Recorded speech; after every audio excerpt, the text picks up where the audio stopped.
can we get a freaking break? Can one group of people just be like, this is a boring town.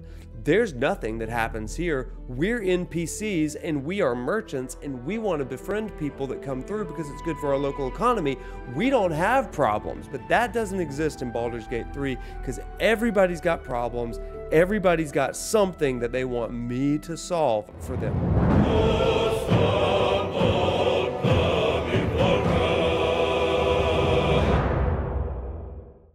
All right, everybody, we are back with more Baldur's Gate 3 vlogging, and things went down again. Where we last left off, if this is your first time, welcome. I'm ProfNoctis, and I'm playing Baldur's Gate 3 for the first time. I typically play story games. I usually lecture about them, but this is a different ball game. Everybody's been saying this is the game of the year 2023. I need to play it, so for research, I'm playing it, and it is not going well. Where we left off, like I was saying, everyone died. The druids are dead, the tieflings are dead, the orcs or get the Yankee are dead. Like, it seems like everybody's dead. Goblins are dead, because I am the most unassuming accidental player of Baldur's Gate that you can ever imagine. And so, inadvertently, there was a lot of death. So after this trail of blood, I resumed my game. My second playthrough, mischief has occurred, and I think that the best way of doing it is just to dive into it, okay? Baldur's Gate 3 Part 2 begins right now. So, where we last left off, I had gone to sleep, and I said, okay, that's enough for the day, let's call it a night. Well, I log back in, and I am immediately greeted, not by the morning, but by my vampire friend Astarion trying to, what I thought was kiss me. But then he bares his vampire teeth and he's going to bite me. But I wake up and I'm like, whoa, dude, what are you doing? And he's like, I'm really thirsty. And I'm like, that's not my problem. And he's like, but it kind of is, because if you like me being helpful, I gotta eat. You boys gotta eat. And I'm like, well, I do like you being helpful. So we talk back and forth a little bit. And finally, I'm like, okay, you can bite me, but just this once, buddy. And he was like, awesome. So he takes a good long snack out of my neck. And I end up being, what's it called? Bloodless. I don't know what it does, but I have this really wicked red aura. So I don't know if I'm going to turn into a vampire. He assures me I'm not, but whatever. That's okay. But he's strong now, and that's good and helpful. Anyway, we wake up and we awkwardly don't talk about it, but I did tell him not to ever do that again, and we continue on our adventure. Back in the main world, Ansel and I have left the camp, and we are walking around, and we come across a guy that I thought I had killed. His name is Will. I just turned him unconscious, and he is just hanging out naked on the roadside. And so I thought that he might be upset with me. So at first I wasn't going to talk to him, but I decided, what the heck, I need friends. And so he's not actively aggressive toward me. So let's just see. So I go and talk to him. Long story short, he befriends me, and I have not yet figured out how to put clothes on characters that are not Cecil. So he has joined me and he is naked for a bit. He seems fine. He does not seem to remember that I am the one that knocked him out, nor killed all of his friends, the druids, the tieflings, and even some goblins. So all's well there. I figure out how to give him some clothes, and he and I are going walking. And while we are walking, we do visit the tieflings briefly. None of them want to talk to me. Granted, I killed most of their friends. There's only 3 survivors left. They don't really want to talk to me. They were great friends with me, but then I guess they saw my war crimes and said, no more of us for you, unless, because everybody has a price, they want to barter with me. But because I killed all merchants, I don't have anything to barter with them, which is a little bit of a pain, and I hope that maybe I can make it up to them one day when I am rolling in I don't know, goods. I don't know what they want, but nothing is changing their affinity toward me. So I leave the place, and Will, now clothed, and I and Ansel and I think Shadowheart are walking down the path when all of a sudden a very fancy man, well-dressed and very well-spoken, stops me. And he's like, "Hello there, I see that you have problems." And I'm like, "How did you know?" And he tells me that I have a tadpole in my eye. And I was like, "Whoa, how did you know?" And then he begins to speak in nursery rhymes. This guy gives me big Arden from Final Fantasy 15 vibes. I love Arden, one of my favorite villains of all time. And this guy, I'm like, this could be a good villain. I don't know if he's a villain. He seems sly and sneaky and sinister, but also loves lullabies and nursery rhymes. So I'm like, Arden, definitely. Will is with me, and he is very suspicious of this guy. This guy's name is Raphael, and I clearly don't have a lot of trust for him. And so he's like, maybe a change of scenery will do, and he snaps his fingers, and suddenly I'm in a banquet hall, and he's like, "Do you like to eat? Here's all of the food, and you can eat it because nobody else is going to feed you except for that one lady that's back in the Tiefling Druid village, and she's making comfort food, but I don't care that you killed everybody. I'm going to set a table before you in the presence of your enemies," right? And I was like, okay, so this sounds pretty fun, but also something's weird here. And he was like, "Oh, you still don't trust me? Maybe now you'll trust me." And again, with a little flick of his fingers or whatever, he becomes the devil. Straight up the devil. Now, I thought that might be the case because the name Raphael, I was like, maybe we got some like angelic sort of dark angel sort of things going on. But he reveals himself to be the devil, and he makes me an offer that I can't refuse, but I did refuse it because I was like, I haven't exhausted all opportunities for getting this tadpole out of my brain yet. And he's like, "You'll be back. They always come back." And I was like, okay. So he said, "Come back later," snap, and then we're back on the road, and Will is like, "Whoa, that was crazy. You should know that I hate devils. I really hate them." And Will is a good, upstanding person, and he's like, in fact, I hate the devil so much, I am on the way to kill one right now. Her name is Kerrigan, or Cardigan, or Karlak? I don't know who it is, but she is a red devil, and she is evil, and he is gonna kill her. And I'm like, "Will, you're my only friend. I will go to the ends of the earth for you. And so if you say we need to go kill Cardigan, we're gonna go kill Cardigan." And he was like, "I knew you'd be with me, but here's the other thing. Don't you dare make a deal with that devil, because that devil is real bad, and we hate all devils, and we're gonna kill him." And I'm like a good paladin, and I'm like, "Yeah, let's kill the devil. We can totally go do that." So he's like, "I knew I liked you." And I was like, "That's why I clothed you." So we kept walking down the path after that very strange conversation, and we begin to hear singing. And I was like, "Let's go to the beach." So we went down to this beach area, and there's a little tiefling girl that is looking wistfully at the ocean. So I was like, this is scenic, and there's music. Let's watch together. So I stand at the shore and just kind of stare out, and she is mesmerized. And I was like, it is a beautiful sunset for sure. But she is more than mesmerized. There seems to be like a casting of a spell going on. And I know mythology, so I was like, these are sirens, but then I was wrong. They're harpies.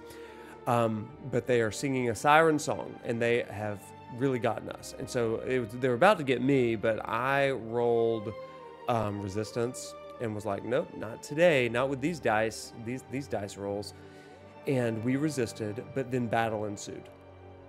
And so Will, who I thought was strong of will against the devil, is apparently weak of will against harpies / sirens. And so he goes straight to their side, and little girl is also going to their side. And I was like, well, I got to do all the heavy lifting. So I and Ansel and Shadowheart all kill the harpies and break every one of their spell. And the little girl is like, "Oh, my parents are dead. But all I've got left is this one friend. His name is Donnie or something like that. Anyway, if you go to town, ask for him. You can go see the dragon's lair." And I was like, I think I've been there, and I think I ransacked that place by thieving. But sure thing, be safe and be well. So little girl leaves, and that was awesome, and I felt good. So chalk one up for me for saving people. I feel like I can't just rush past that because usually people die on my watch, but not today. Little girl Mercon, I think was her name, she has been saved. So good deed.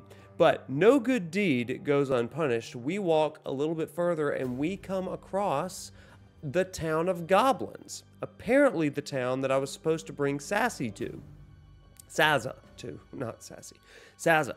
And we're immediately met by a goblin guard who's like, "What are you doing here?" And we're like, "Oh, we were passing through." Not about to tell anybody that we're looking for our druid king named Halson. And I don't even know if Halson's going to accept us or reject us or whatever, but it's like, okay, whatever. We got to do this. So we step into the town of goblins, and I'm like, okay, we got to tread carefully because there's a possibility that we aggro everything and end up having to kill another civilization. So I am treading very carefully. Ansel, my friend, my co-op partner, is not treading as carefully, and he walks into a building filled with ogres. And the ogres do not like Ansel. I don't know what happened. I was watching my screen, not his. And Ansel, he did not make friends with the ogres. And they were like, we're going to kill him. We're going to kill Shadowheart. Meanwhile, I've gone north and I found some other goblins that are just mischievous. They're having a good time. And I was like, what are you guys doing? And they're like, what do you want? We are drinking and bullying. And I was like, okay, what are you doing? We got this guy tied to this windmill and we are spinning him around. We're having the time of our lives and you're not going to ruin this for us. And I was like, oh crap, I've got to help this guy, and these goblins, they are bad dudes, but also I don't want to slaughter anybody today. So I rolled for persuasion, and because I'm very charismatic and very persuasive, just like in real life. And I won, and they were like, oh, you're so right. We can go do this. You take care of this windmill guy and just watch him and like have fun, but you're so right. So they leave, and I'm like, I got to get this dude out of this windmill. Like this is trouble. Meanwhile, I do look briefly over to the side, and Ansel's in the fight of his life against the ogres, but I feel like time is of the essence with dude on the windmill. So I got to go save him. And I look at my buddy and I was like, I'm going to come save you in a minute. Stay alive. He does not. But I can't help that. Things are going down. So I go into the windmill after a little bit of trouble because I just can't control very well in this game. So I go into the windmill finally, go to the top floor. There's no device there to stop the windmill, and I'm just like perplexed. So then I go back to the bottom floor, and there it is. I find it. I find a lever, so I immediately pull it. When I pull it, no sooner than I pull it, do I see that there were two levers, and I clearly pressed the wrong one because the windmill speeds up and launches this poor victim out into the sunset again that we were formerly admiring. And so chalk one up for death, but I still feel like we're doing okay because like we've got one dead and one alive today, so we're neutral. I go into town again because Ansel and Shadowheart are struggling. So I go in and I'm like, I gotta save my friends. So I use sneaking to go and stick to the shadows, and I revive them, and we sneak out of town away from the ogres and kind of return to our game at this point. My assumption was we are too underleveled to win against the ogres. So I was like, we're clearly in the wrong place. Let's look for Halson elsewhere. So we go up north, and there we find some hyenas. And I was like, Ansel, you're a druid. Talk to the hyenas. Make sure everything's cool with them. But nobody wants to befriend us, and nobody wants to talk to us. The hyena's like, you better get away from here. And I'm like, we come in peace. We can help you. His buddy is like the little hyena friend is having a stomach ache. And I'm like, tell us what to do. We will go get you a potion. We'll do literally anything. But they are not having that at all. In fact, his friend has such a stomach ache that a devil hyena burst out of him. And we're like, well, crap, here we go. So we fight and kill Devil Hyena, and Unchanged Hyena is just in panic. And so he runs away and does like a hyena call, a howling or whatever, and he brings in other hyenas with artillery. They've got like crossbows and stuff. And I was like, when did hyenas learn? It's like what's that movie? The Rise of the Jedi. Is that not Rise of the Resistance? It's the third new Star Wars movie where they're like, they fly now. And I'm like, they use crossbows now? I thought hyenas were just dogs, but no, they're like, it's a problem. So we are fighting them. We are dying to them, and we've got to run yet again. So we flee. These hyenas are out of control, and he who fights and runs away lives to fight another day. That is what we did. And that's what we did time and time again in this particular evening of playing. He who fights and runs away lives to fight another day. We ran from ogres. We ran from goblins. We ran from hyenas. We ran from the hyenas and we found a town. And I was like, thank God, a safe haven. But somebody's torched this town. And we're like, can we get a freaking break? Can one group of people just be like, this is a boring town. There's nothing that happens here. We're NPCs and we are merchants and we want to befriend people that come through because it's good for our local economy. We don't have problems, but that doesn't exist in Baldur's Gate 3 because everybody's got problems. Everybody's got something that they want me to solve for them. Well, this town is no different. They are on fire, and they're like, "Oi, come and help us! The inn is on fire!" And I'm like, I don't know what to do. So I get Gale because Gale has ice magic, and I was like, okay, ice and water can maybe beat fire, so let's send him into the burning building. And so he does, and he's not a good firefighter at all. But he does have ice spells, and so we're able to dilute the fire a little bit. We get in there, and we're coughing, and we're looking, and they're like, oi, over here, check that room. And I check all the rooms, and finally, Ansel, of all people, finds some dude. I don't even know who it is, but it's apparently an officer. They're like, the Duke has been taken or left or something. We don't know what happened. We were fighting through the flames and the smoke, and we couldn't find him. Or something like that. And so we find out that the Duke has been captured. And and then they say to us, they clearly do not know the legends of our slaughter of entire groups. They say to us, hey, can you help us find the Duke? And we're like, absolutely. We are always looking to help people. We leave, and I have a conversation with Will, and Will reveals that the Duke that's missing is his dad. And I was like, suddenly I care. Because this guy that was dead and is now alive, was lost and is now found, now needs us. And so we're like, Will, we're going to help you find your dad. And it feels integral to our personal life story. So we leave. And at this point, we don't know what to do. Okay? We don't know where the Duke is. We can't go down Hyena Road of Death. We're not going to go back to the Goblin Village because that was a disaster. So we decide to return to the land of the Druids. And while we're on the way to the land of the Druids, we find a cave, and we walk in the cave, and it's like a cave of wonders. There are treasure chests, all kinds of stuff, but then there is a very angry animal. And so I see the animal, and I was like, hey, Ansel, why don't you talk to the animal? Because again, druids got a druid, and you're the last one, aside from Halson, who doesn't realize that everybody's dead, but you're the last one that we know of. So go and talk to these beasts. I shouldn't call them beasts, animals. And so he does. And this animal is an owlbear. And it does not want friends. It is guarding its pup. And we're like, we can help you. Have a potion. Have some meat. I'm trying to build recruits. We'll have none of it. And we aggro it because I just wanted to go sneak around it to go look at the treasure. I didn't realize that it was its treasure. I just thought it was generic cave treasure. Owlbear tries to kill us. Again, we are trying to be pacifists after the carnage that we wrought in the last episode. So we spend 45 minutes trying to flee.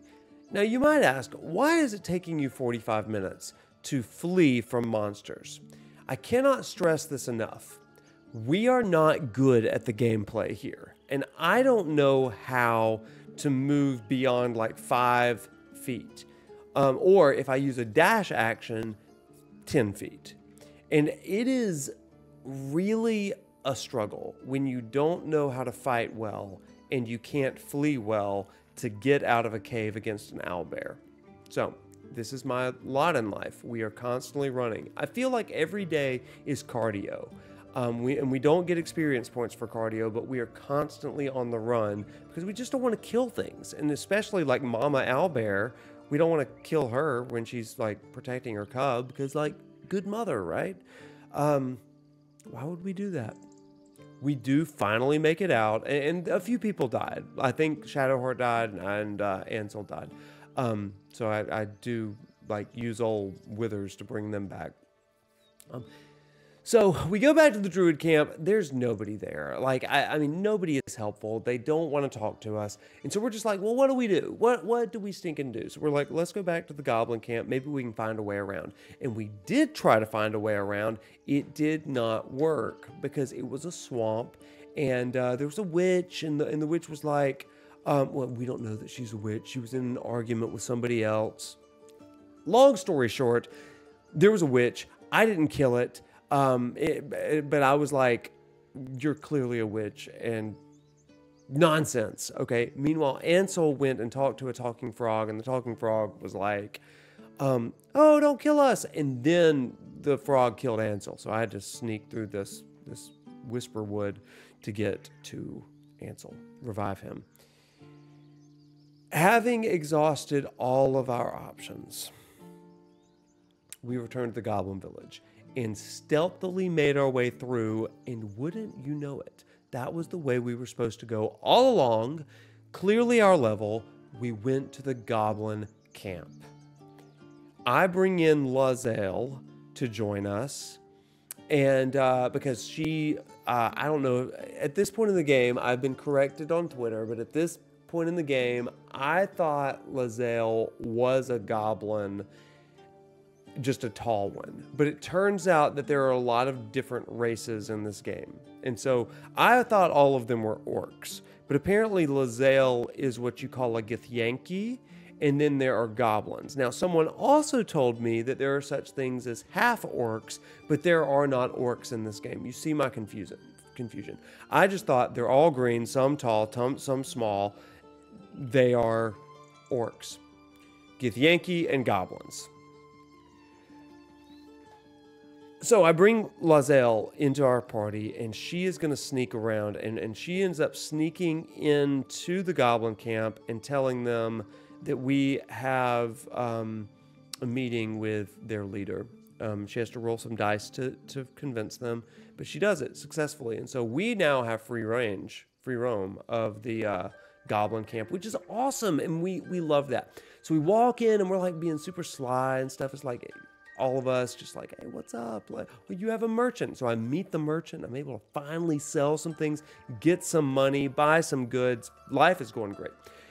I also find that a minstrel friend of ours that we had found at some point, I think that he was in the druid place, but he escaped or was captured or something. Anyway, he's up there, and he is putting on a one-man comedy show, y'all, and not very convincingly. But eventually, there's this really mean goblin girl. She gets upset with us and with him, and so leads him back to his cage. And so we now have a quest of saving our friend, the minstrel. I think his name is Volo. So we're like, we're gonna go help that. So he gets caged, and we continue to explore. I consider poisoning the goblins, but I was like, not today, because we're trying to make friends with everybody. I don't really know how bad and evil the goblins are. I don't realize that they're like the mutual enemy of every people group in this world. And so I'm just thinking this is another group of people that we could befriend, or we could also betray. But I'm trying to befriend people at this point. But it becomes very clear to me that they are not the people I should be befriending. So we go into like their temple sanctuary area.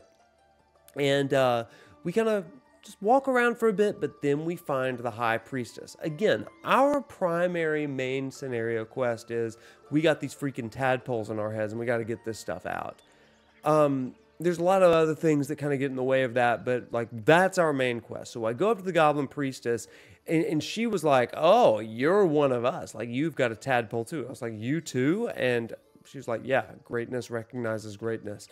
So she brings us into her back room, and she's like, "I can remove it for you, but they all have to leave." Talking about Ansel and all my friends. I was like, "Well, no, we go together everywhere we go." She's like, "But there's a ceremony and a ritual, and this is the only way." And I was like, "I'm a paladin." So I was like, "This feels bad. This feels just really bad to me. And I don't trust you. I actually think that you're a nasty, nasty woman that wants to do cult-like things to me. And that's not part of my oath." So I told her, "I'll think about it, but like, give me a minute."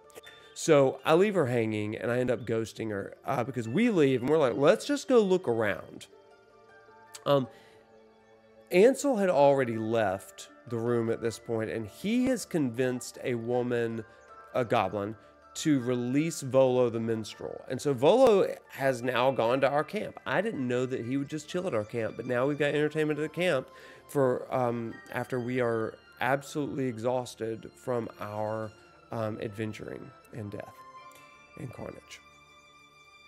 At this point, again, continuing to walk around, I find a body.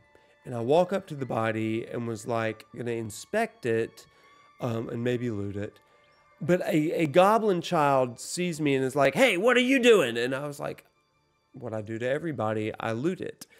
And he was like, "No, you're not. You're not going to loot that body because it's ours." And I was like, "I think that you need to stand down, child." And so he's like threatening me, telling me to go away. And so I was like, well, let me just roll for persuasion. And I failed the freaking roll for persuasion. And these goblin children decide to attack me. And I was like, you have no idea who you are dealing with, child. I kill a child. And his friends freak out and run away.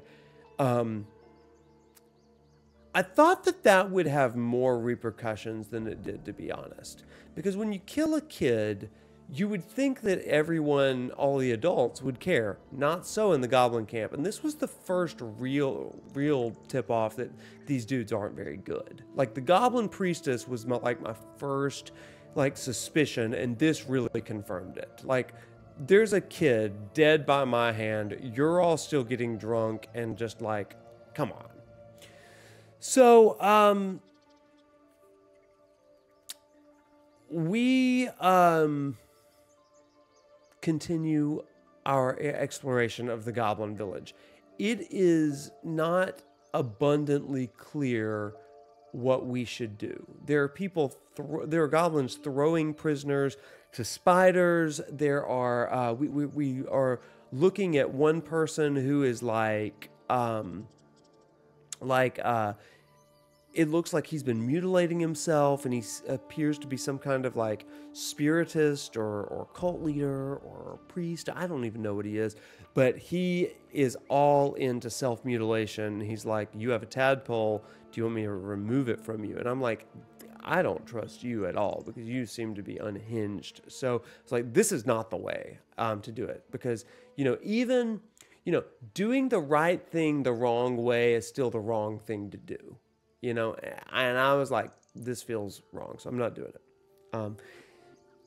Thus far, just to keep count, we've had the devil, the high priestess, and this weird cult leader dude all trying to extract this tadpole, which is our main goal. But we are resisting. Now, we are killing everybody inside and children, but we are resisting the big temptations.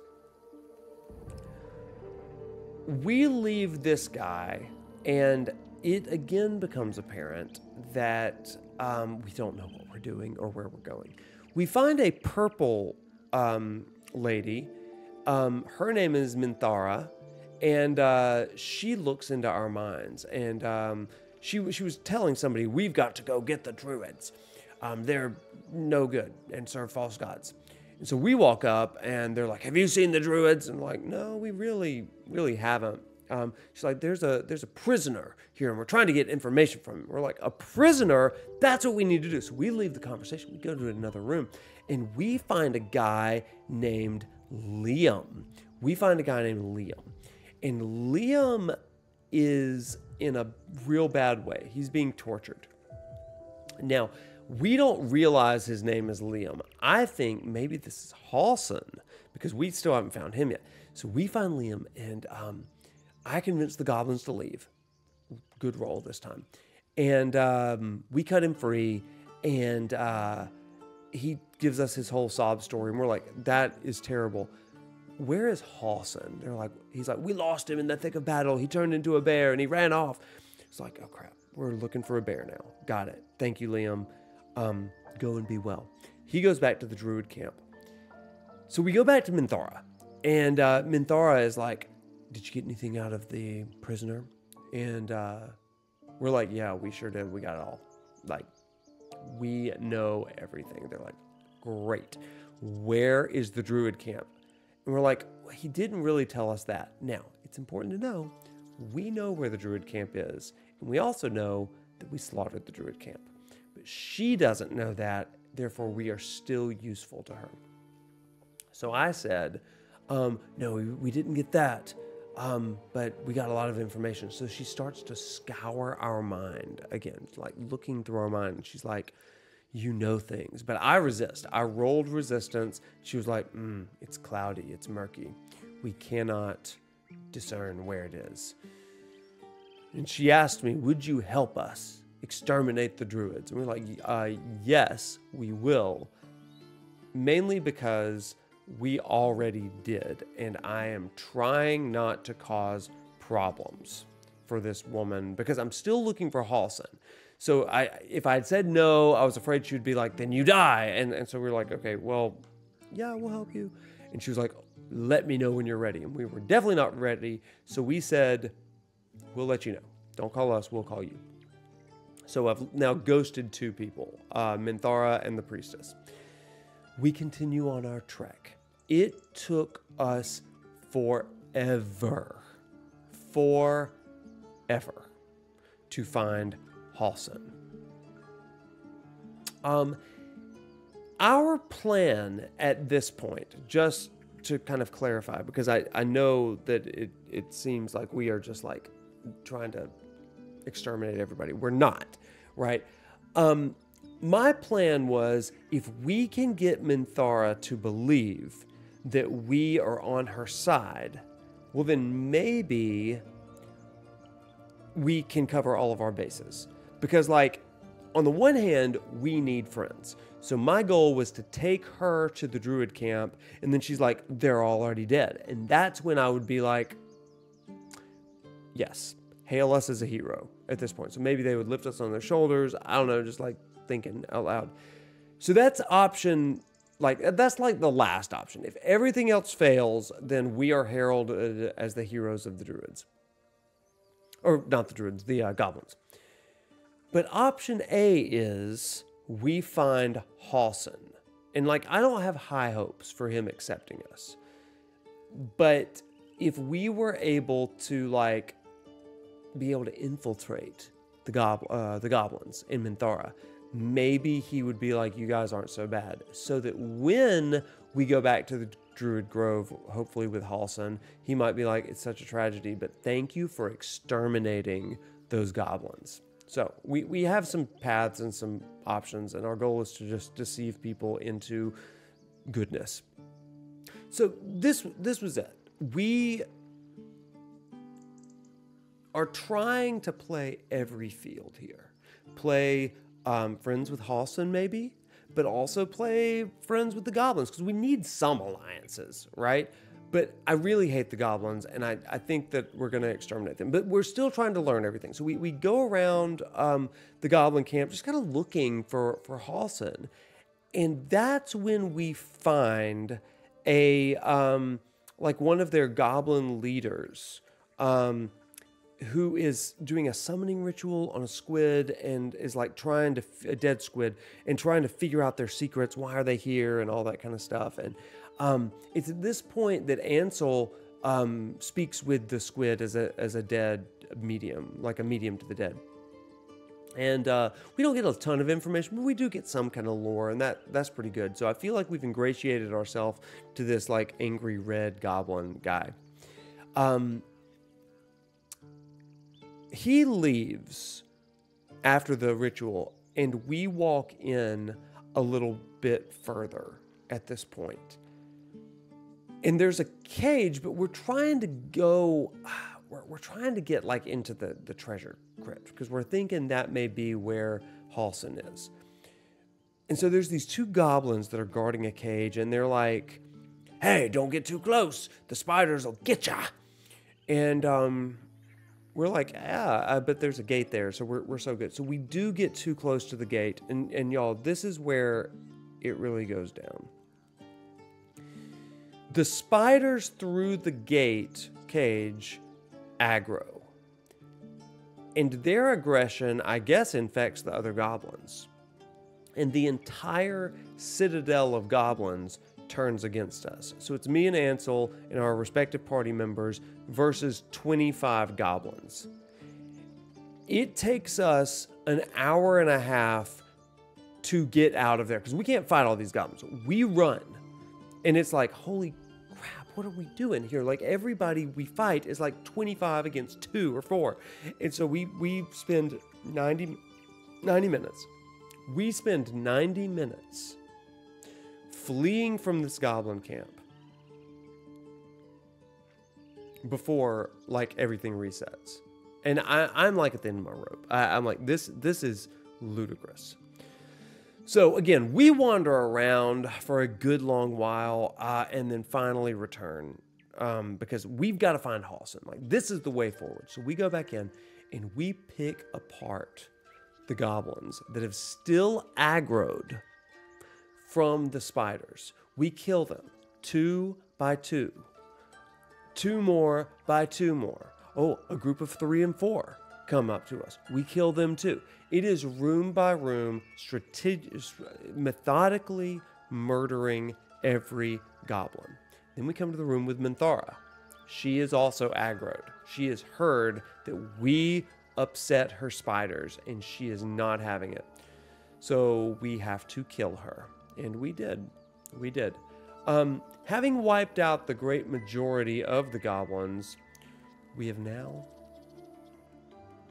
come to the room that's the warg room. They did not aggro us. They must not have heard the commotion of death that was happening in the main room. This is where we find a bear behind a cage. And I was like, that's Halsin. That's got to be Halsin. He's the only bear we've found lately that's alive. And so we decide we're going to help this bear. And the goblins are like, you better not. Like, that bear is ferocious, and he's killed so many of us. And we're like, we're going to, and you're not going to do anything about it. And we roll, and they can't do anything about it. So we free the bear. And then the bear joins us. He's like, we are going to kill some goblins. Thank you so much. And boy, do we. We wipe them out, and we're getting better at gameplay and battle now. We like rain down chandelier fires on these enemies, and we really just like rip them apart. And this is where our moment of decision has really come in. Halsin changes from a bear back into his druid self, and he says to us, you helped a bear, having no concern for yourself, not knowing that I might actually be a druid. You're a true friend of nature. And I'm thinking to myself, this man does not know that we killed everyone that he loves. So he calls us a true friend of nature or a lunatic. And that is more the truth. We do love nature. But then he said, however, there is no time to celebrate. Our grove is in danger, and we must bring order to the chaos. And he is so right. And there was a lot of chaos, and the grove was in danger, but that was yesterday, and today is a new day. And it's no longer in danger. I'll say that, because it no longer exists. There was an interesting option here at the end of this. He said, so this is the plight. We've got to get rid of these goblins. And I was given 3 options as far as responses. The first one was like, all right, how can we help? The second one was, look around you. There is no order. There's only chaos. I presume due to all the dead goblins that were done by my hand. And finally, there was the option of, the druids are all dead by my hand. Now that is the truth, but it's not the whole truth. So my hope is that I can explain what happened and that it was a big accident, or we can just blame it on the goblins. But in order to blame it on the goblins, we do have to kill all goblins. And so I said, all right, how can we help? And so he wants us to kill the red summoner and the priestess. And since we already killed Minthara, I feel like that gives us bonus points. So anyway, he's got some others on his revenge list. So obviously we have to help him now because he's the last good friend we could have.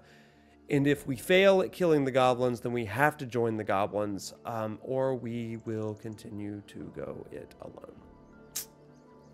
But man, it is going to be real drama when he finds out that we slaughtered his kin.